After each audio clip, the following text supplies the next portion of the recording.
all who are present now, but especially it is my greatest honor to welcome Professor Emeritus Freda Geneseeja, whose books we have been reading and many articles that he has written.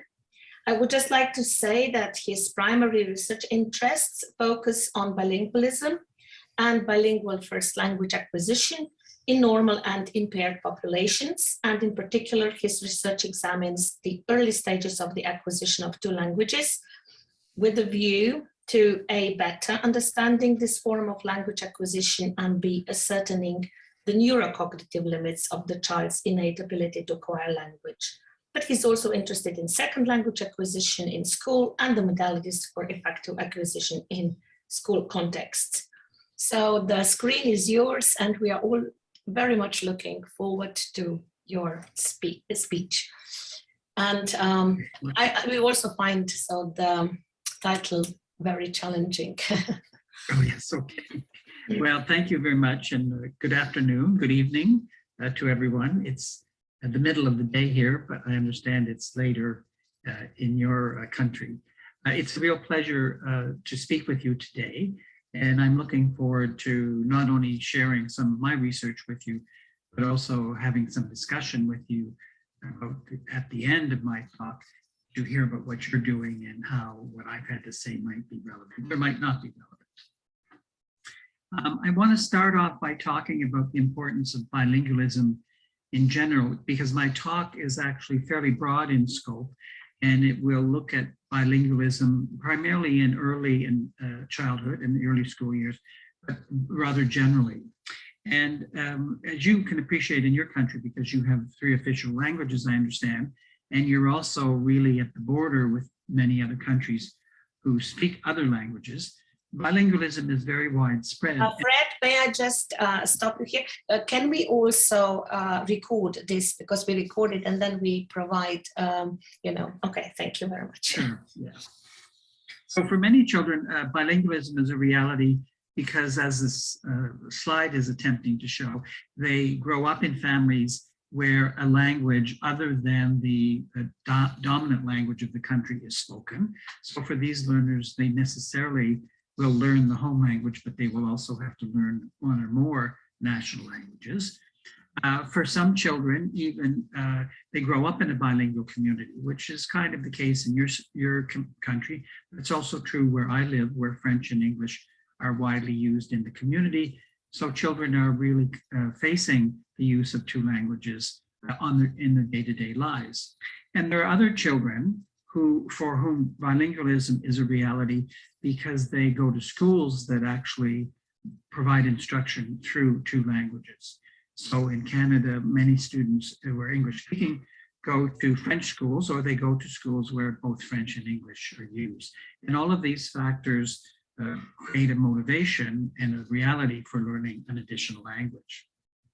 But it's also the case that even in monolingual countries that are ostensibly monolingual, such as the US or Britain, we're in an increasingly globalized world where there is a lot of communication across national and linguistic boundaries for personal reasons or business reasons. And many parents are motivated for their children to learn additional languages, often English, because English is such a global language. And so they seek opportunities to provide their children with opportunities to learn the home language, but also an additional language. And then a final motivation is research, growing research that shows that there are advantages to speaking more than 1 languages. There's the obvious advantage that children can speak 2 languages and communicate with more people, but there's growing evidence that there are cognitive or intellectual advantages in being bilingual. So all of these factors create an environment where there's a high motivation for children to grow up bilingually, and there are good reasons for children to grow up bilingually. Now, despite that, there's actually, maybe not so much in your country, but more so in English-speaking parts of the world, there's often a lot of concern about either raising children bilingually or educating them bilingually. And I thought I would start off my presentation by quoting an email, part of an email from a father which was sent to me some time ago, and he expresses in some detail what his concerns are. And I'll just read this out for you. It says, the point is that my daughter has to speak 3, sometimes 4 languages simultaneously. So this is a father in a family where there's more than one language in the home, and the community is also bilingual. And he goes on to say, my concern is how to not overload the child's brain, how to not cause a delay in her vocabulary development. Should we separate one language from another in terms of territory or time of use? Should we all switch to English while helping her to work on her homework? Is there such a thing as right or an optimal way for raising a multilingual child? And then he actually goes on and has more questions, but he ends his email with questions, and more questions. So this is, I think, a good example of the kinds of concerns that parents have. Not all parents will have all of these concerns, and some parents may not be concerned at all about raising children bilingually. But these kinds of concerns are also can be found within professional groups in education. So here's an excerpt from an email that I got from a school psychologist in a school working near where I work. And she says, I'm a psychologist working in English schools in a very French environment. My knowledge of the problématique, or the problem in French, was leading me to believe that adding yet another language on a child having difficulty mastering his mother tongue could be putting too much pressure and setting the child up for failure. So I'm going to talk about children who have language learning difficulties, but this teacher raises concerns about educating children bilingually, which are very serious, because in schools with children learning other languages or in bilingual programs, it's very, very important that educators are confident that children can learn 2 languages and that this is not going to pose problems for these children. So this is where I'd like to think that the research I do and some of the research that I'm going to share with you is important, because the attitudes of parents, but especially educators, is very important, because their attitudes will shape how they teach children and how they help children go through bilingual circumstances. So these are the goals, the general goals of my talk in the next 50 minutes or so. I want to identify some common concerns about early dual language learning. And I'm going to talk about these concerns by drawing on research that I've done, but research that other people have done. And I'm going to draw on a very wide range of research. So it's looking at bilingualism in a very broad sense. So I'll talk about research that looks at children who learn 2 languages simultaneously. So they're learning 2 languages at home, or children who learn a second language after they've already begun to master their first language, which is sometimes called successive bilingualism. I'm also going to review some research that looks at the learning of additional language during the preschool years, from 0 to 5 years of age, and also among school-age learners, young school-age learners. So this would be from ages 5 to approximately 10 or 12, which would be, for the most part, considered elementary school in our system. I'm also going to just talk about research that looks at children who are learning additional languages who come from the majority language community. So that would be English in Canada, but also research that looks at bilingualism in children who are members of a minority language group. So this could be immigrant children, or it could be children who live in the country, but the language they speak at home is in a minority in the community. So in Slovenia, for example, I guess this would include Hungarian and Italian maybe, as opposed to children who live in homes where Slovenian is the dominant language. And I'm also going to talk about children with learning challenges. And I want to interpret those results to give you an idea of whether some of the myths that I'm going to talk about are valid or not.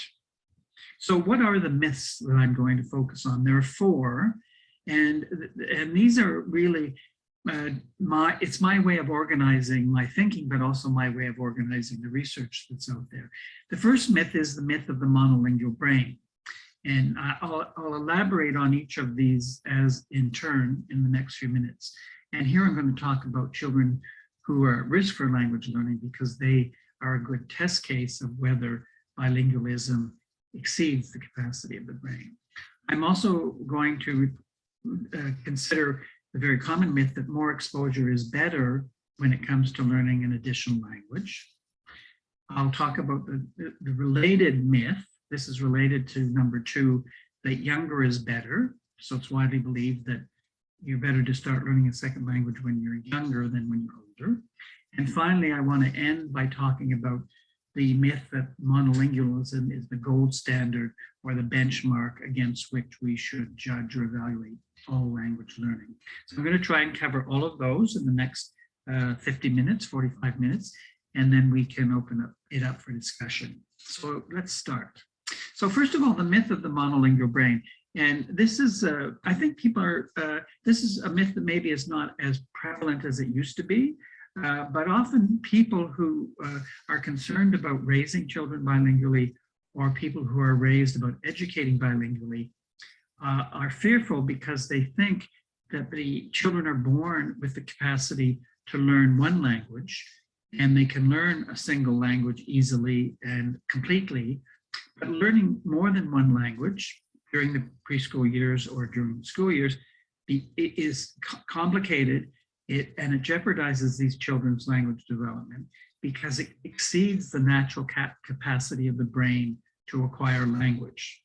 And the thinking here, which probably is not very prevalent in your country because people live with multiple languages, but the thinking here is that learning 2 languages is more time-consuming, more difficult than learning 1 language because 2 is more than 1. It's also a reflection of early research, which was carried out in many cases in monolingual areas of the world and focused on English. And people who are monolingual are more likely to hold this attitude than people who are bilingual. So what does the research have to say about this? And in order to show you that this myth is actually probably not true, I want to review some research on children who would be considered at risk for language learning. And there are 3 groups that I'm going to focus on: children who have specific language impairment, children who have Down syndrome, and children who are on the autism spectrum. I'm talking about these 3 bodies of research because this is where most of the research has been done. But also the first 2 categories, specific language impairment and Down syndrome, are interesting and important here because the primary effect of these disorders is impaired language development. So one of the hallmarks of Down syndrome and specific language impairment is language learning difficulties. Children with autism also may have language learning difficulties, not because it's a primary consequence of the impairment, but because these children have challenging social skills that challenge them socially, and so their lack of social skills often impedes their language development.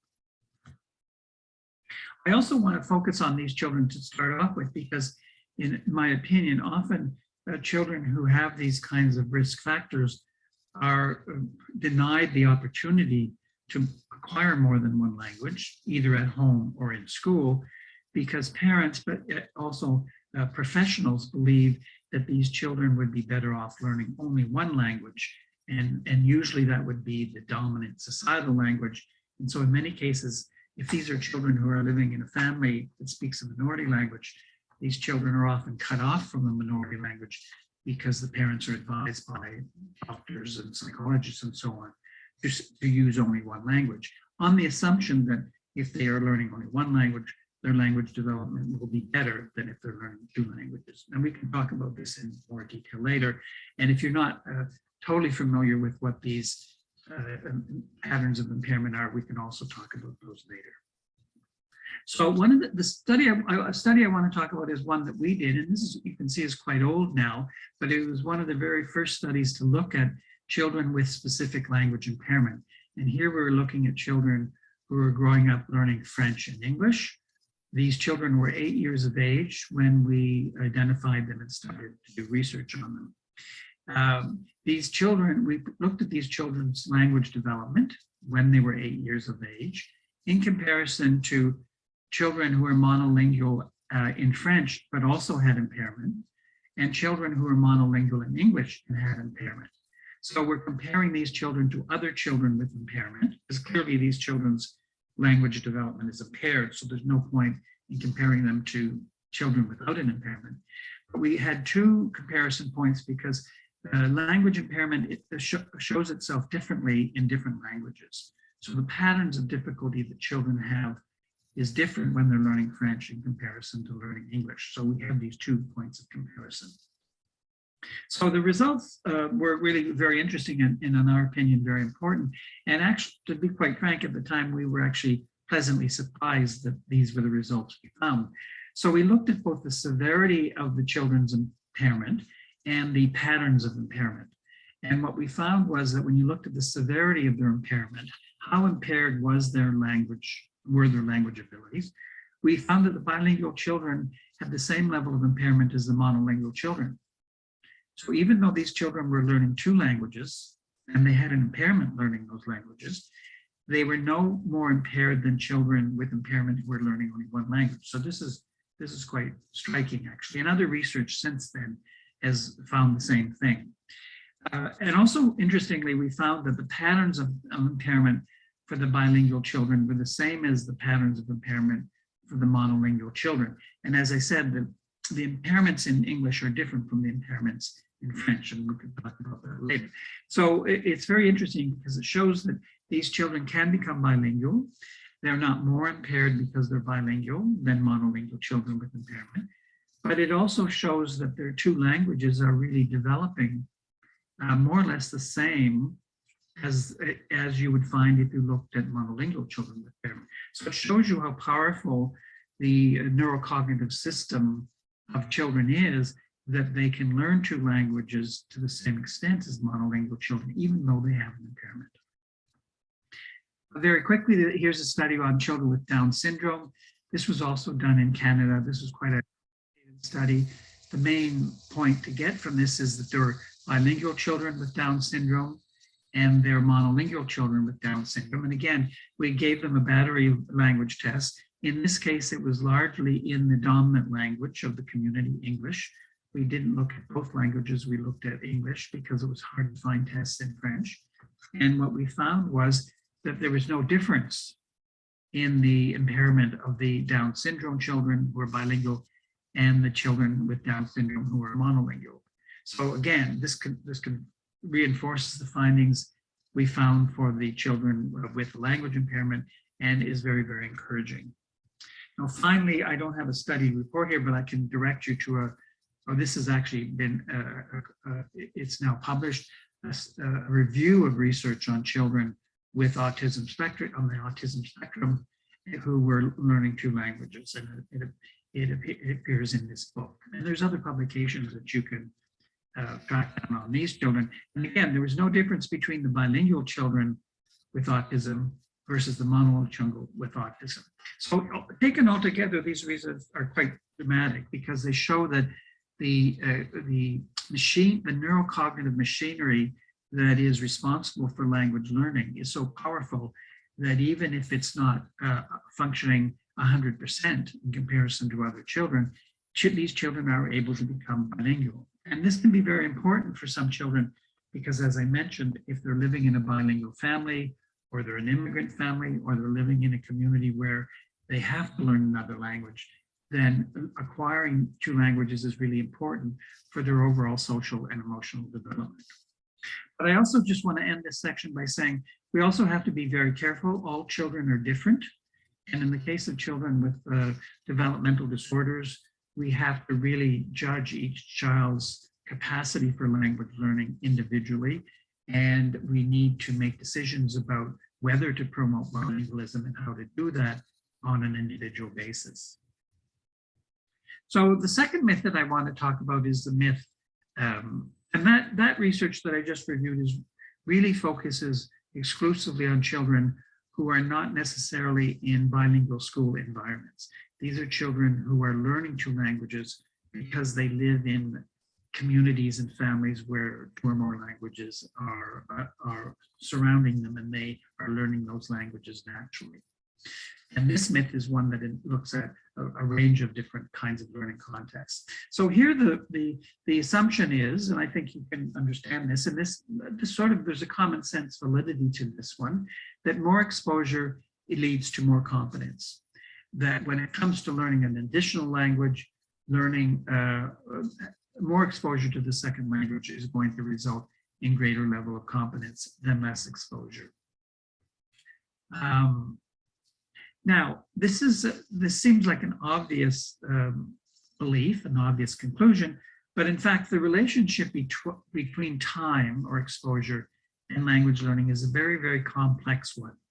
You had to do a review of the research on this. It would be a very challenging review to do because it's a very, very complex issue with really quite complex results. So I'm going to address this issue in as realistic or practical way as I can. And I'm going to look at two contexts for bilingualism, bilingual learning. One is where children are learning two languages simultaneously in the home. So this is kind of a natural language acquisition context. And the second is research that's looked at children learning second languages in schools. And you'll see that the answer to this question about is more or better, it depends on who the learners are and where they're learning their language. Now, to begin with, let's talk about children who grow up simultaneously with two languages. So these are children who have, in many cases, they have one parent who speaks one language and another parent who speaks another language. Could be more than two languages, but this is the most common situation. So they're from birth, and frankly, prior to birth, these children are exposed to two languages. And so they're really, they're called simultaneous bilinguals. Sometimes people refer to this as bilingual first language acquisition because they're learning both languages as if it's a first language. Now, I want to summarize a great deal of research about these learners by looking at their development over time. And what you see in front of you is a summary of research that looks at the monolingual milestones. So these are milestones in language development that you find in monolingual children and the approximate ages when they go through these milestones. So just very simply, one of the first milestones in language development is children begin to segment words from the speech stream, and this occurs at about 7 months of age. A very common milestone that we all know about is babbling. Most children begin to babble in ways that resemble the language that they're learning around 10 to 12 months of age. Children, on average, begin to produce their first words around 12 months of age. Children begin to produce word combinations about 24 months of age, and then grammatical development begins to occur around 24 months of age and later. Now, these are very approximate because there are very, very large individual differences in children who acquire a language, and that all of you who are parents will know this. So these are approximate. Now, if you look at research that's looked at children who acquire two languages in the home simultaneously, what you find is that children who are raised bilingually go through these milestones at approximately the same age as monolingual children. So even though these children are getting exposure to two languages in the same time as children being exposed to only one language, they exhibit or they pass these milestones at approximately the same age.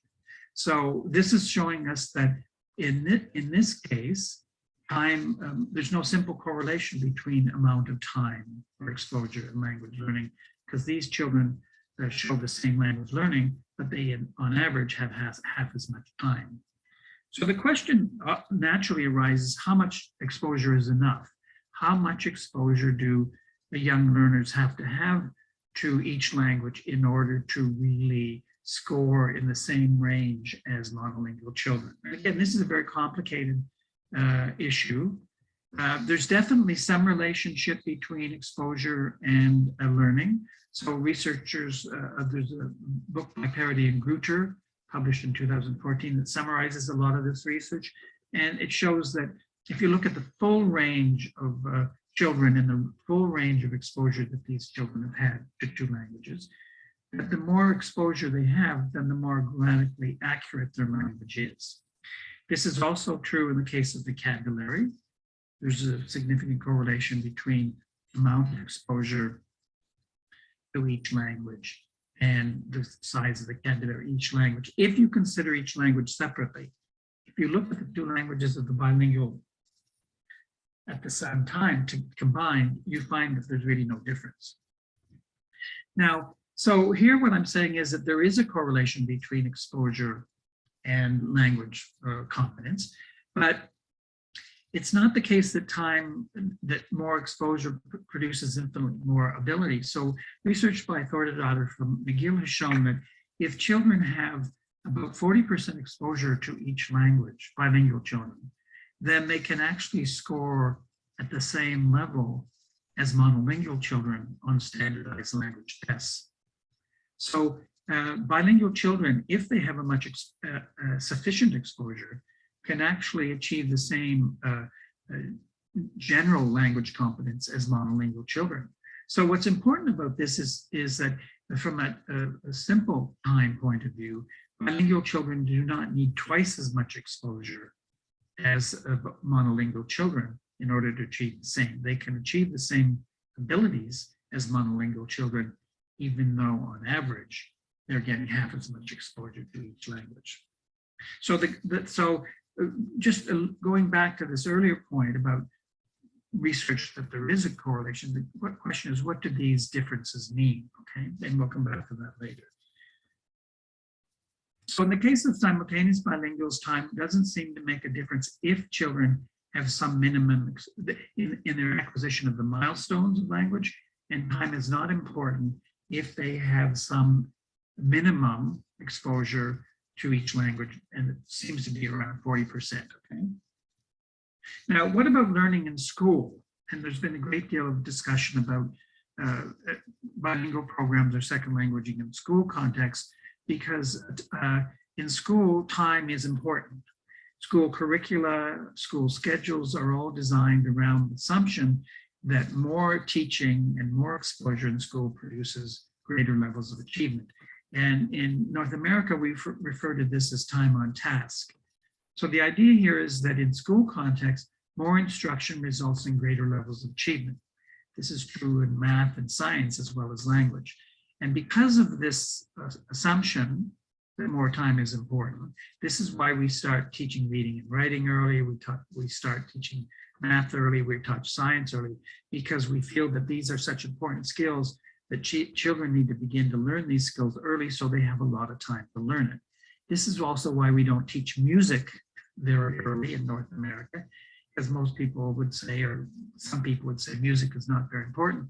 So we don't care if they get a lot of time learning music, because it's not as important as reading, writing, and math, and so on. Now, because of this assumption that time on task is important in school, immigrant parents, and this is the point I'm talking about here, immigrant parents will often stop using the heritage language in the home and insist on using the societally dominant language with their children, because they believe it's important for their children to have an early start in learning the societal language in the home, so that when they go to school, they're ready to be taught in the school language.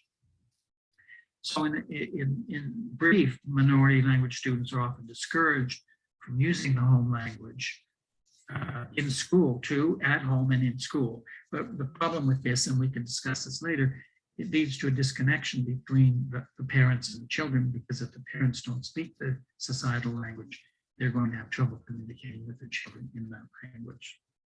Now, this is where the story gets complicated. I'm going to talk about two situations, one which illustrates where time is not important, and another one which illustrates where time is important. And then I'll tell you why I think it matters in one case and not in the other case. So what you have on the right here in this blue picture is what we call in Canada an early total French immersion program. So these are programs for English-speaking children, majority language children. And when they go to school, this is kindergarten, grade 1. So this is age 5. Oops, sorry. This is age 5, age 6, age 7, 8, and so on. All of their instruction in the beginning is in the second language. And then starting in grade 3, they begin to get some instruction in English and more in English until the end of elementary school, when half is in English and half is in French. So if you look at these children's, and we've done this, there's a lot of research on this. If you evaluate these students' linguistic competence in English and compare it to that of students, English-speaking children in all English programs, monolingual programs, you find that these students do just as well as the students who get instruction in English only. So even though they've had much less exposure to English in school, in the long run, they do just as well as students who have been educated in English from the beginning. And I won't go into the next point, but the general point is that if you have majority language students and they're in a second language immersion program or bilingual program, there's no simple correlation between how much exposure they have to their first language and how well they can learn that language. Okay. Now, here's 2 scenarios where time in school does matter. So again, talking about the very same situation in Canada, children who were in that program that I talked about, they're in this program. If you look at these children's French language competence, their second language competence, and you compare it to students who are in an all English program, or if you compare their French competence to students who are in a program where they get only half as much French instruction, then what you find is that the students who get more French in school do better in school in French. Similarly, and this is not just because Canada is a bilingual country, there's results from the United States, and they have bilingual programs, which you may be familiar with, for minority language students. So these are students who speak Spanish at home, primarily or only, and then they go to school where they get some English instruction in English and some in Spanish. And if you look at their Spanish L1 development, then you again find that the more Spanish they have, the better they are in Spanish. Even though if you look at their English is the same regardless of whether they're instructed in Spanish or English or not. So what's going on here, and you probably know this and probably figured this out, it's really an issue of language status, that for majority language students, when it comes to acquiring the majority language, there's no correlation between amount of instruction in that language in school and their proficiency in that language. Because the amount of time of exposure to the second language in school is relatively trivial compared to the overall exposure these children have to that language outside school.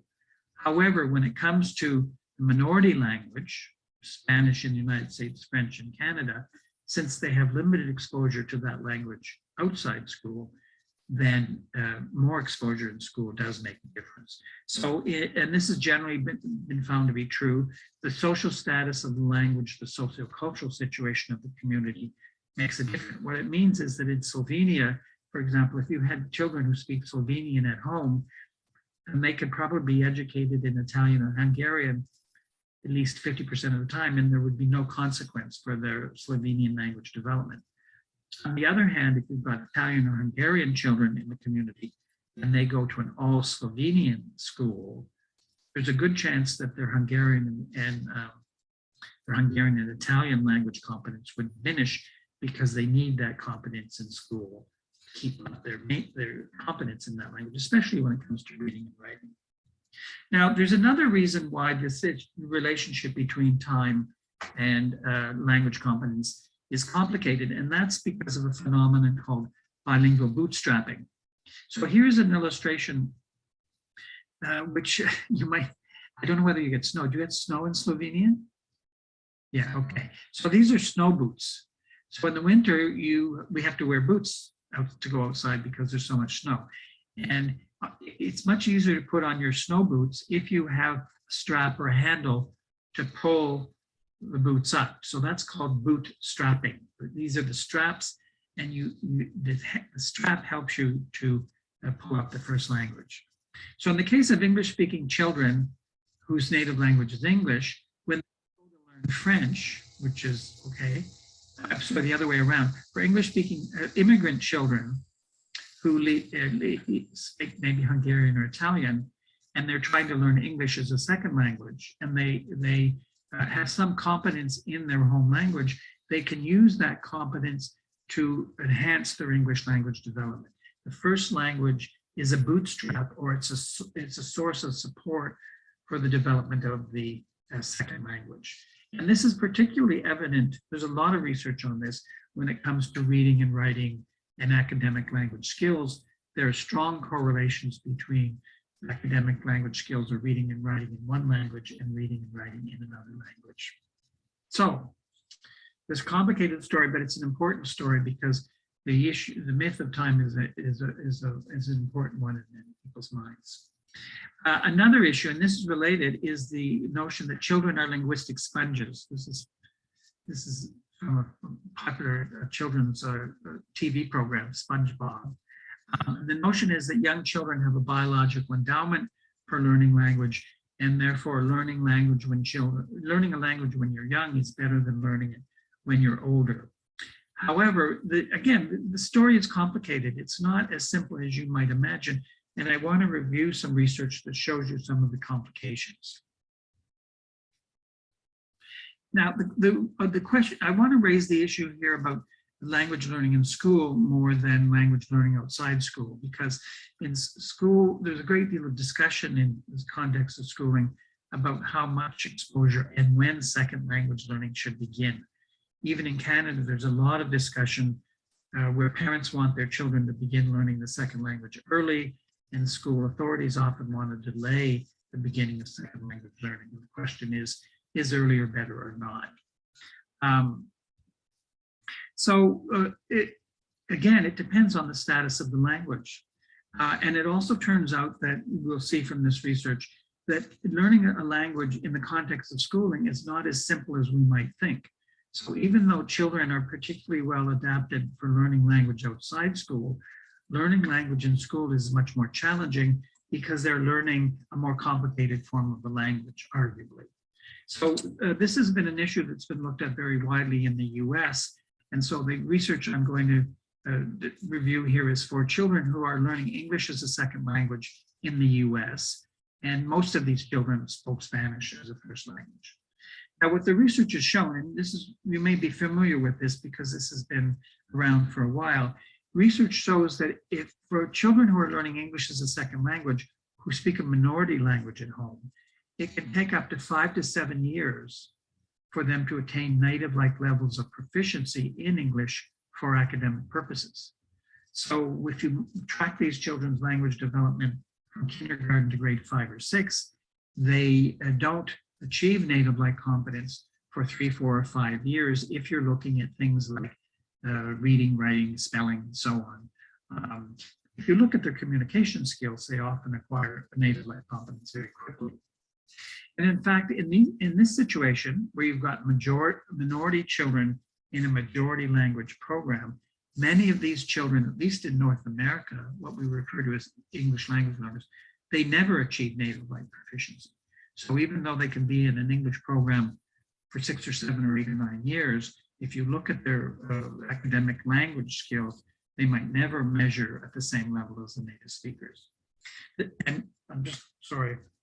If you look at Canada, which is a very different sociolinguistic context, we find the same results, that immigrant children who are learning English as a second language in the primary school and elementary school, it also can take them 5 to 7 years to acquire proficiency in English for academic purposes. So that's important because if you've got immigrant children or children from the community who don't speak the language of school, and even though you're instructing them only in the dominant language, it's not going to happen necessarily very quickly. It can take time. And so whatever program you have in place to support them needs to be sustained for the first 6 or 7 years of their schooling, because it takes time. So I just want to give you an interesting study, and this was done in Sweden. Again, this is a rather old study, but it's interesting. And it shows you an important point that leads into the final point that I want to make. This was a study done of immigrant children to Sweden. The people who participated in this study had been in Sweden for 20 years. And these were immigrant children, these were adults actually, that when they were tested, they were about 30 years of age at the time that they were tested. They all sounded like native Swedish speakers. So when they were judged by native Swedish speakers, these former immigrants all sounded like they were native speakers of Swedish. However, when they were tested using very, very specific and challenging language tests, of the 31 people from this group who sounded like native speakers, only 3 of the 31 who had immigrated before 5 years of age sounded like a native speaker. So even after more than 20 years of residence in Sweden, being educated in Swedish, living in a Swedish community, only 30 of these former immigrants actually scored at the same level on these very challenging language tests as native speakers. So it says that even beginning early and lots of exposure doesn't mean second language learners are going to be the same as native speakers. And that's the point I want to move to now and end off with. And that is the note, there's in the school system, but also in clinical settings, people who work with children who have difficulties, doctors, speech language pathologists, educators who work with children who are learning a second language and children who may be having difficulty. Are often comparing these children's performance to that of monolinguals. So in this sense, monolinguals are the gold standard. In other words, children who are learning an additional language, whether it's before they start school or in school, are judged against native speakers of the target language. And this has been a hallmark of research as well. Researchers have done this, I've done this. People have done their research on simultaneous bilinguals by looking at how well they do compared to monolinguals. And I started off my talk with that comparison. And that research has revealed some really interesting, important results. However, there's a serious limitation of that kind of research, and that is that it risks interpreting differences between bilinguals and monolinguals as deficits, because to the extent that the bilinguals might be scoring lower than or differently from the monolinguals, then there is a tendency to interpret those differences as a failure of the learner to acquire the language competently. And this is a particular problem in school settings. If children, immigrant children or minority language speakers are not measuring up to the same level as monolinguals, there's a danger that it will be interpreted that they have an impairment or they're not learning as well as they should be. Okay, and that has very significant educational consequences. So I want to describe a study. It's a brain study. I feel like I have to give you some neurocognitive research because everybody's interested in the brain these days. And here's one we did that is relevant to educators, I think. So this was a study we did with children who were internationally adopted. So these were children who were born in China, and then they were given up for adoption by their parents. And they were adopted by monolingual French-speaking families in Quebec. And this happened when these children were between 12 and 24 months of age. So these are very early second language learners. And under the assumption that children have a natural ability to acquire language when they're born, you might well expect that these children will look like monolingual French speakers as they grow older, because they've been raised largely in a monolingual environment, starting when they were very young. Now, in order to assess that, we compare these children to bilingual children who spoke Chinese as a first language, and they began to learn French in Quebec at the same age as these children. So these children are equated on age of acquisition for French. These children, the internationally adopted, had initially been exposed to Chinese, but they stopped learning Chinese when they were adopted. The bilingual children living in Quebec who were raised in Chinese families, they continued to learn Chinese and they added French as a second language when they were 2 to 3 years of age. And the final group were monolingual French-speaking children who had been exposed to only French and spoke only French. Okay, so keep those 3 groups in mind and I'll remind you. So we did an fMRI study with these children. Oops. Oh, and in fact, when you look at, we did a lot of research on these children. And we looked at their language, their performance on standardized language tests, and we looked at their performance on cognitive and social emotional development. And there were no difference between the internationally adopted children and the monolingual children on their overall language proficiency. Their performance on standardized tests in French was the same as that of a monolingual, okay? And their social emotional development was the same, their cognitive development was the same. In fact, if anything, they were slightly ahead of the monolinguals. So then we did a study with them when they were about 16 years of age. So now they were, the internationally adopted children were monolingual French speakers. They didn't know any Chinese. They'd been exposed only to English, to French. And we put them in a scanner. You're probably all familiar with this now. You lay down here and they slide you into this thing and they measure your, they do functional measurements of your brain, okay, while you perform certain kinds of tasks. Now, in the first task I'm going to describe, we were looking at their competency in French, their second language, the adopted language. Because the question we had was, if these children are within the critical period for language development, because they're very old, you would expect the adopted children to really perform like monolingual French children, because that's the only language they know. They had exposure to it when they were very young. Their brain was very plastic, so their brain should respond to the second language in the same way as that of monolinguals. Okay, I won't describe the task. It was a very simple memory task, linguistic memory task. Here are the results. The only thing you really need to focus on are the adopted children on the right here and the monolingual children. And they're doing, the task is in French. So this is the first and only language of the monolinguals. So this is the monolingual pattern. But you'll notice that the adoptees, the areas that are lit up are not the same as the monolinguals.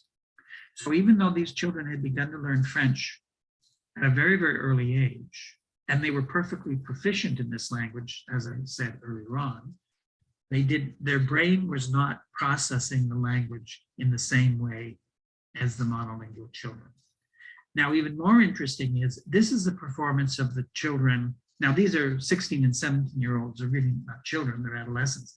This is the performance of the bilingual children, Chinese, English, Chinese L1, French L2. This is their performance on the French language test. And you'll see that the adopted children and the bilinguals have this very same pattern of processing, brain processing. So even though these children, the adopted children, had not been exposed to or learned Chinese for about 14 years, they were processing French in the same way as bilingual children who still knew Chinese. All right, so they were really looking like bilinguals, even though they were not bilingual. All right. So the next study we did is, well, the question we asked was, well, what's happened to their Chinese? What happened to the Chinese? How do they process Chinese, these children? And here are the results of that. We put them back in the scanner. They now did a task in Chinese, and we recorded their brain while they were performing the task. Now you have to do a little bit of mental gymnastics here. In this slide, these are the three brains, right? These are monolingual brains, international adoptees brains, and bilingual brains. This is the left side of the brain, even though it appears on the right side of the screen. This is a convention that people who do this research, sometimes they put the right on the right, and sometimes they put the right on the left. It's very crazy, but that's what they do. So you have to be sure to look at this. What is your right is the left side of their brain. What is your left is the right side of their brain, okay? So let's start again with the adoptees. Now you'd think that if since the Chinese had been stopped learning Chinese for 14 years ago and they were only learning French, you would expect them to be processing Chinese in the same way as the monolingual French children who had never had Chinese. But no, they're not the same. They're processing Chinese in areas of the left hemisphere, which are typically associated with processing, that are typically associated with processing language, but they also show a pattern that's distinctive for monolingual French speakers. So again, the adoptees look like the bilinguals, even though they have not been using Chinese for 14 or 15 years. So what this research shows is that even though these children stop learning Chinese, their brain has been shaped by their acquisition or exposure to Chinese during the first 2 years of life. And that has changed the pattern of processing of Chinese and French. And that has stuck with them for 14 or 15 years. So what it seems to imply is that when they're learning French and they're processing French, they're doing it on a brain system that was initially patterned for Chinese. And that's why they look like the bilinguals, okay? So the point I want to make here is that often the reason you find differences between bilinguals and monolinguals is if bilinguals learn their second language after the second or third year of life, they're acquiring the language using brain systems that are different from monolinguals. So those differences result in different patterns of processing and therefore, in some cases, different outcomes. But remember, at the beginning of this, I said that these children, the adopted children, scored at the same level as the monolingual on standardized tests. So this difference in brain patterning does not impair their ability to acquire native-like proficiency in the second language, but it does alter the way that they learn the language, and it alters the way they perform in that language under certain circumstances. So this is rather complicated, and we can talk about it when we get into the discussion period. So conclusion. So what I've tried to show is that early dual language learning is not a challenge for most children. Most children who learn two languages during the preschool years with sufficient exposure to both languages can go through the same milestones at the same age as monolingual children, and they can achieve the same level of proficiency as monolingual children. And this is true even for children who have language learning difficulties. So it's a very, very important message to take home, because for us who are educators or for clinical psychologists, speech and language people, it means that the neurocognitive capacity of young children, infants and children, is so strong that even if they have an impaired capacity for language learning, it doesn't make language learning more difficult for them than it does for children with the same impairments who are learning only one language. So any arguments for minimizing these children's exposure to two languages on the assumption that they don't have the capacity for it are not well founded in research. Okay? I didn't review this for you, but I wanted to say that young dual language learners differ from monolinguals, usually for reasons related to the learning environment. So there are huge individual differences in second language learners. There are also in monolinguals. But in bilinguals, those differences don't reflect an inability to acquire two languages so much as they reflect differences in the learning environment. How much exposure do they get? When did they start their exposure? And what's the quality of the exposure? Now, should be a topic of discussion on its own, but this is very important from an educational point of view, because what it means is that the differences that we see in bilingual children in comparison to monolingual children reflect factors that are largely under the control of educators, because it's about the learning environment. And the job of educators is to create learning environments which optimize the capacity of young children. And we've seen that young children have the same capacity to learn two languages as other children have to learn one language. So it's really the burden of responsibility here is on adults and educators who create learning environments for these children. A sub-point is dual language learners do not require twice as much exposure to score in the typical monolingual range. We see that and that's true because there's a lot of cross-linguistic facilitation between the languages of bilinguals, and this is especially true in educational settings and in educational programs where we're using two languages or we're teaching children through a second language. we should take advantage of these cross-linguistic factors to facilitate the learner's acquisition of the second language. The learning environment is important not only because it shapes the outcomes, but because it will shape the nature of the neurocognitive systems that learners engage to acquire language. So I think we have to realize as educators that bilingual children are not the same as monolingual children, not simply because they're learning two languages, but their brains are acquiring and processing language differently from monolingual children because their early language experiences have shaped their brains in different ways. And finally, I want to just relevant to the very last point is that we really need to get beyond the monolingual bias and realize that there are alternative routes to becoming a native speaker. Native speakers are not just monolinguals. You can be a native speaker and bilingual at the same time. We tend to associate native speaker with monolinguals, but I think we have to expand our concept of what it means to have native-like competence to include people who speak more than one language. So just to end, if this is the kind of thing that interests you, this is a third edition of a book that we have written over the years called Dual Language Development Disorders with Joanne Parody, myself, and Martha Craigo. It's with, skip me the publication at the time, but it's just been released for a year. And I want to thank you for your patience and take any questions you might have. Thank you very much for this very informative and, well, interesting, but also challenging in some parts presentation. So now is the time for questions, for your feedback. You know, so the listeners are invited to comment. Please do. Anybody? Did I confuse everybody? Yeah, no, I don't think so. But okay, maybe I can start. You know, just to break the ice as an icebreaker.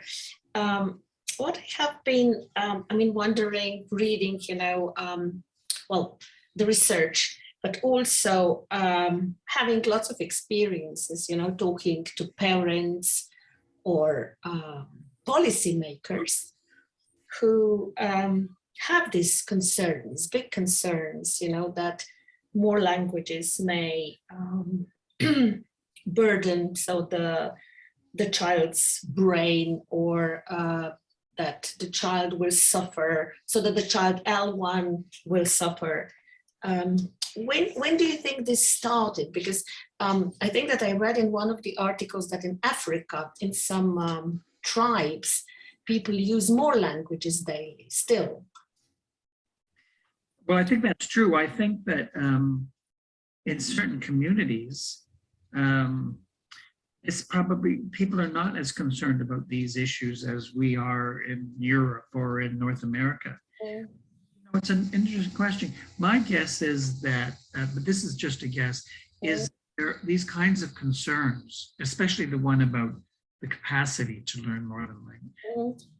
I bet if you looked at highly industrialized, literate society communities, I bet you would find that they're much more concerned about these issues than if you looked at a community which is less industrialized and literacy is not important. Because if you, in societies where literacy and formal education are important, then there's a very heavy emphasis on speaking correctly, writing correctly, knowing the rules of the language. But that would be much less important in communities where there's multiple languages being used, but people are more concerned about communication than they are about getting it right. I mean, when you look at places like France, for example, less so in England, but nevertheless, historically there are actually organizations in France, there's the Académie Française, that actually describe what the rules of French are, and they actually go around telling people how to write and how to speak. And a lot of this is the effects of education and literacy. People get very preoccupied with a prescriptive form of language learning. Mm. This used to be the case, I think, in Slovenia. I think that, I may say, it has been changing recently, but yeah, we used to have this kind of what I would call prescriptive grammar, and so not really looking at the language, how the language is used, how people use it, but more prescribing the rules. Yeah. There's even, there's quite a significant movement to acknowledge that we also should get beyond the notion of separating languages from one another. In other words, one language and French is another language. And I actually think there are separate languages, but this whole notion of translanguaging, I'm not sure that's right. So in the extreme version, advocates of translanguaging argue that languages named, so-called named languages, English, French, Slovene, they don't have a validity in and of themselves, that really from a language learner and a language user's point of view, we're better to think of these as a single system, overlapping vocabulary, overlapping grammar, overlapping discourse functions, and that it's only within the social context that we separate them. Now, I don't subscribe to that view as rigidly as some people, but I do believe that we're moving into an era when we need to recognize that people who are bilingual use language in different ways, and it's perfectly legitimate. And that this is not something that, should be judged, because people then start using judgmental language, or just maybe because it's different from, most of the society, but. Well, that's right. And lots of times, this is true in Canada, even though we have official bilingualism, where children in English parts of the country who lived in French-speaking homes, they went to school, it was only in English, and they were punished if they used French, even though that was the only language communication they had. And certainly, to a certain extent, people thought that children or adults who used English and French, or French and English in the same sentence or the same conversation, that this was an incorrect use of language. And we know, when you look at this very carefully, that it's a different way of using language, but it does not indicate that the person is not competent in both languages. So the attitudes are changing, but unfortunately, I think in many ways, they're not changing fast enough. Yes. So often many children are being, criticized or punished for doing things that are perfectly normal. From a monolingual point of view, are regarded as a problem.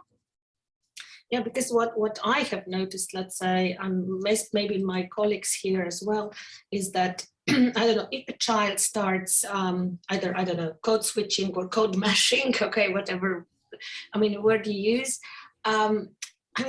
the environment all of a sudden becomes either concerned or worried, or thinking, oh, this child maybe is not able to use this word in L1 because it's this the influence of L2 is too strong, and do you know what I mean?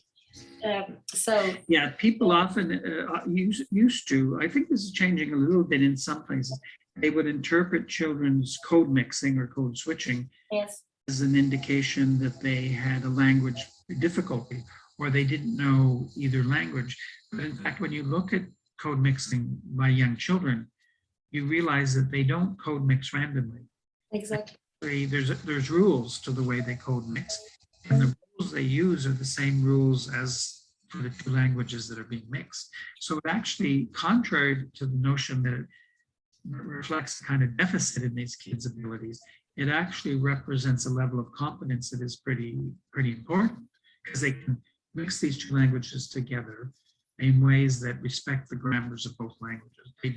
They very seldom violate the grammars of either language when they code mix. That's true for simultaneous bilinguals, not necessarily true for successive bilinguals. But even, if I can't remember a word in that language, or just that word comes first to my mind, is this really such a sin, Right. Yeah, so this is, our perspective can we change Yes. our perspective? Yeah, often children will use, say they're in a Slovenian classroom and they can't think of a word they need, but they know it in Italian or Hungarian. Yeah, exactly. Will use that word because they're trying to express themselves and they're using all of the linguistic resources they have. In that sense, bilinguals are at an advantage because they have the resources of more than one language. Exactly. Yeah. Monolinguals have only the resource of one language. Yeah, and this is what I think we keep forgetting. Right. Okay, so come on, my colleagues, do ask a question. Alma, I'm sure you have, I have a doctoral student from Bosnia, from Sarajevo, who is our constant listener. So would you like to ask a question? Is Alma here? Oh, I thought she is. Maybe she was, oh, sorry. Anybody else then? Do ask questions, please. Anything that, because we have the best. Was there anything that wasn't clear? I mean, Yeah, okay, yeah. quite a bit of information. Maybe it was not as clear as it could have been. Anybody, please. Maybe they feel, I don't know. Nastya, would you like to ask a question? Because a colleague of mine comes from, well, I think it's a trilingual family, Nastya, am I right? Yeah. More than trilingual. More than trilingual, yeah. So maybe Yeah. you can look from your own experience and your children. So yeah, it depends because first when we were living in Yemen, so we were talking at home so Slovene and mostly Slovenia, English and Arabic. And coming to Europe again, so we changed a little bit then. My children went to Italian school, so they started with Italian and then French. And yeah, so there are many languages. Maybe the how to say the toughest time is when they are in these teenagers, because sometimes they don't want to talk. For example, my son didn't want to talk in Arabic. Even he understood, but it was a period that really he refused to talk a language. No? And after it, when it was 20, for example, then he started again because he went for 1 year in Turkey and then he learned also Turkish. And when he came back, he found it, how to say, interesting. And yeah, there, how to say, some language acquisition, they find, or we find that they were not as good as, example, in the language they have studied, example, Italian, because they have finished upper secondary school in Italy, both of them. And yeah, still now they are learning other languages. Right. So you've raised an important point. One that I mentioned too is that often when it comes to raising children bilingually in the home or educating them, the biggest challenges are people's attitudes or the status of the two languages. So in many bilingual homes in Montreal, which is very bilingual, French and English, if the family lives in an English neighborhood, English-speaking neighborhood, the parents want their children to use French and English, but when they go outside the home, many of their peers, their friends, are English-speaking, and then they start to resist using French. So children are very sensitive to status differences and to the language that's cool among their friends. And this can make it very difficult for parents to promote bilingualism because the parents are willing to use both languages, but they can't get their children to use them all the time. So this is true in school. How do you encourage children to use both languages in a bilingual program equally? Often you really want the children to use, like in our programs, we want them to use French more than English because they're going to use English at home, but they want to use English because it's easier. So it's can be a real challenge, there's no doubt. For this person who just spoke, are you Are you satisfied with their level of competence in all these languages? Oh, no, in all of them, they are not satisfied, for example, but how to say, see, example, when somebody asks them, how do you say this word in Arabic, or how do you say this word in, how to say Italian, just to translate, they find it difficult. It's easier for them just to talk, for example, making sentences, but not just to translate word per word. No, this is Right. this is their, how to say, also my daughter told me, so what they find very difficult. But they weren't, the problem was that in upper secondary school, in Italy, as example, they didn't, how to say, they don't accept because so various languages, because they think that you are poor in their native language or in Italian language, no?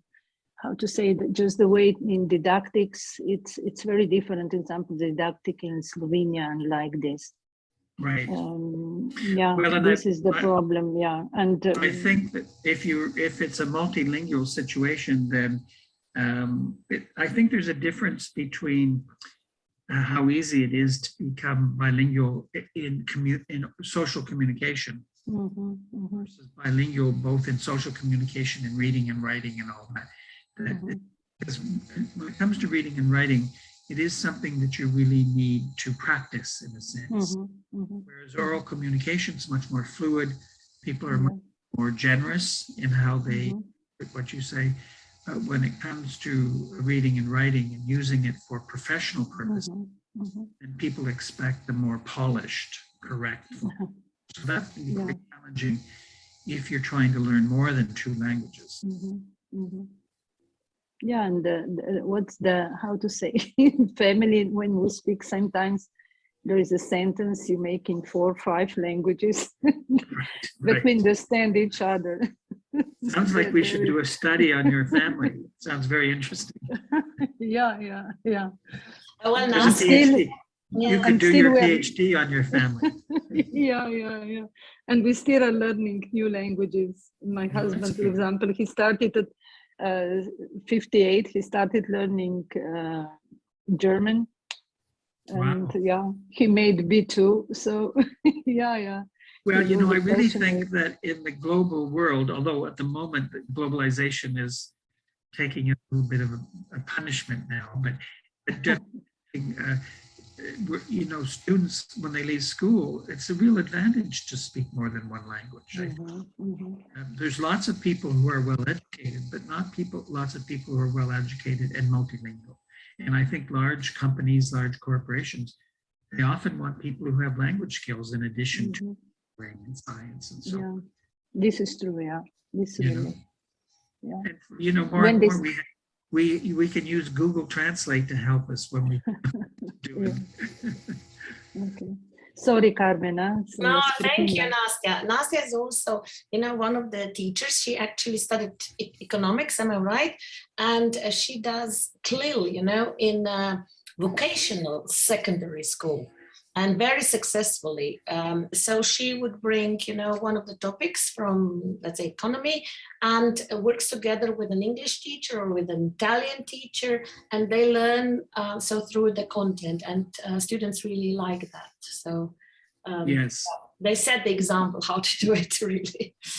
Well, that's another big development, isn't it, in the last few years, that just teaching the grammar and the vocabulary, I mean, it can be effective, but students often find it much more interesting and more effective if you embed language teaching and learning in something like science or a topic that they're interested in. And they're learning it for something that's very useful. Yeah, they have an aim, they see a reason.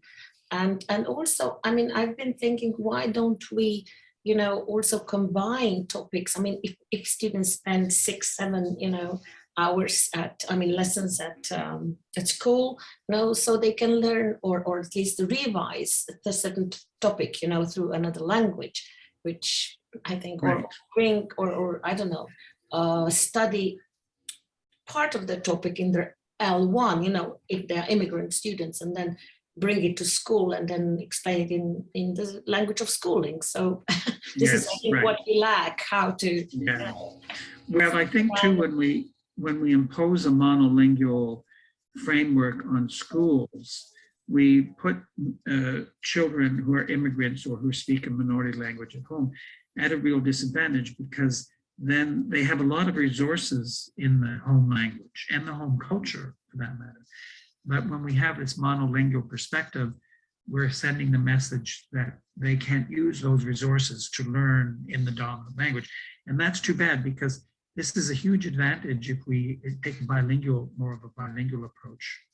It's very hard, it can be very hard though if the teachers are monolingual, because the teachers are afraid of bilingual because they don't know how to do it.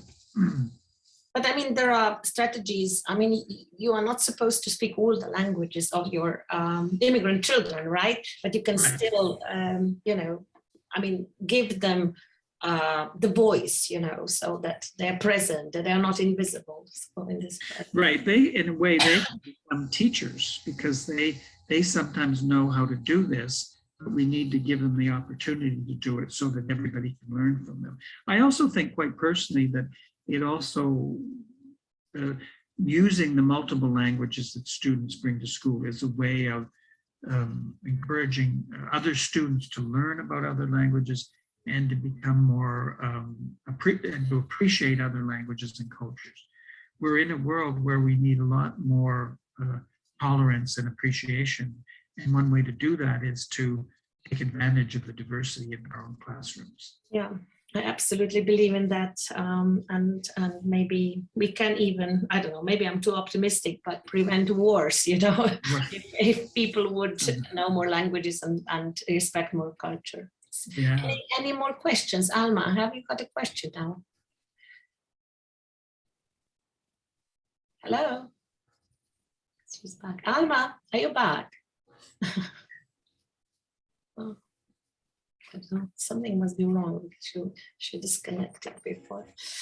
Okay, then, well, it was really my pleasure and I mean, greatest honor to speak to you. And I hope, well, that we will be in touch. And if we manage to find financial support, then we would really like to invite you and to welcome you here in September. So at the end of September, because 26th of September is the so-called European Day of Languages. Oh, right, and, yes. Yeah, and we celebrate languages across Europe, so on that day. Okay. And we would like to finish, somehow finalize this a project on that particular day. Yes. Okay. Well, thank you. It was a real pleasure. Yes, thank you very much. And so we'll be in touch. Okay. And yes. Good evening, everybody. Yes, and have a very nice evening.